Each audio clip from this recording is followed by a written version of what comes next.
Hey everybody, Jay the Fish Guy here. Today's episode we're going to talk about salt, specifically for reef tanks. It's a question I get a lot, is what do I use for a reef salt? Is there one better than another? And it's a kind of a tough question because it's not so much specifically what type of salt you use, what brand you use. It's more of what you do with it. And what do I mean by that? It's someone who buys the super expensive salt, let's say whatever the flavor of the month, $100 a bucket salt is right now that claims God knows what. There's always something.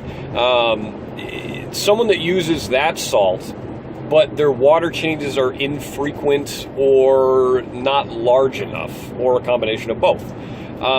They're not going to have nearly the success as someone who is doing a regular maintenance plan, meaning you do more frequent water changes or a larger volume water change with the less expensive salt.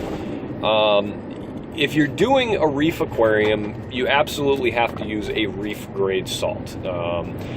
And reef grade salts have higher levels of trace elements from the get-go. No matter if you're buying a less expensive or a more expensive, their claim to fame is they have more trace elements in that salt for your reef inhabitants, specifically corals more often than not they're talking about.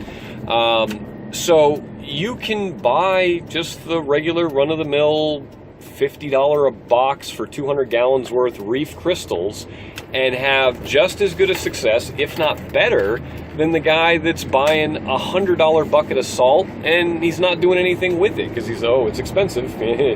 Don't want to do too much. So that's what you should focus on. Reef grade salt at the very least, and regular water changes. Your system will vary as far as how much you should do or how often.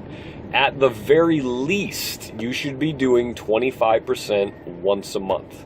Some of my clients, they're doing 25% every 2 weeks.